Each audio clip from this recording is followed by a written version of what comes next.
Hello everyone, thank you for having me on the show. My name is Abigail Mortensen and I'm currently in Ohio at a therapy training for solution-focused therapy. Strengths, resources, solution, future, change, action, attitudes, meaning, goals, and successes.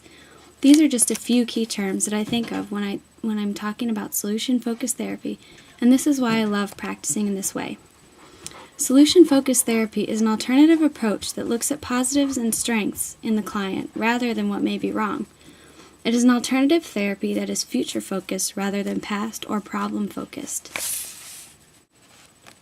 Solution-focused therapy draws from a few other theories, mainly family systems theory, MRI brief therapy theory, cognitive theory, communications theory, and crisis theory. Systems theory emphasizes the idea that behavior is influenced by a variety of outside forces, such as family, coworkers, environment, community, and more. Systems recognizes that one action by an individual can affect many around them. This fits well with solution-focused therapy because SFT would not attach a problem or issue to a specific person, but would realize that many factors play into the situation. MRI brief therapy emphasizes the patterns that people develop and that their patterns may make their situation worse. Because the person's patterns were not solutions, they prevented the client from making positive changes. Cognitive theory makes the connection between how people view themselves or their circumstances and the actual outcomes.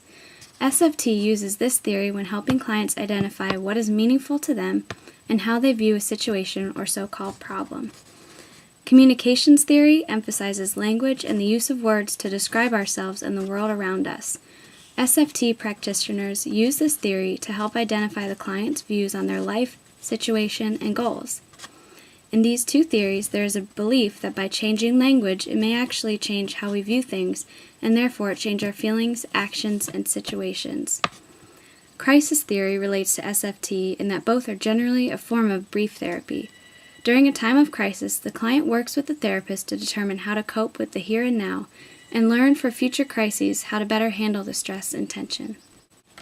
Solution-focused therapy is not about what's wrong or what might be wrong, but rather what is present in the client's life.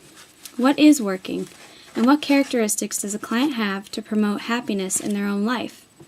As a therapist using solution-focused therapy, we need to be thoughtful in helping the client come up with alternative ways of thinking, especially if they may be used to describing the problem or things that they need to change. A few important things to remember when doing solution-focused therapy. Questions are important. Be thoughtful and careful about not making interpretations. Hear what the client is saying, not focusing on what may be underlying. Try to focus on the present and the future. It is not the goal to search for past events, the origin of the problem, or why they are where they are today. Encourage a client to speak about what he or she wants for their future. It is important to validate or give compliments. Verbally acknowledge what they are already doing well. Although not a lot of research has been done, people have found that there are some future-focused questions that have really helped clients improve their situations during SFT. One popular question is the miracle question. The therapist asks the client, suppose you went home tonight and went to sleep. While you were asleep, the problem went away, but you did not know about it. The next day you woke up. How would things be different? How would you know that the problem was solved? Another tactic is using questions that help the client focus not on what's missing, but what is present. How have you kept this problem from getting worse? Has there been a time when this didn't feel like a problem? Why? What have you noticed is better when this problem does not develop? The point of these questions is to help the client see solutions in their situations. When you do allow them to think in a different way, they may come up with new ideas or see something positive that has always been there. Another important part of SFT is goaling. When helping set goals, ask the client, what would progress look like to you? Your partner, your friends, or your family? How will you know if things are better?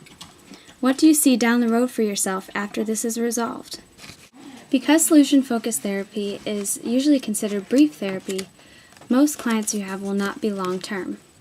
Therefore, it is important to be very thoughtful and specific while in session with your client. It is important to make them feel empowered to meet their goals without much assistance.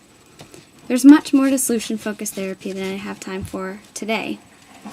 But from my understanding, you will be seeing a talk show that will help shed more light on SFT and help you apply this theory in practical ways. Thanks for listening, and I hope you learned about this great short-term therapy.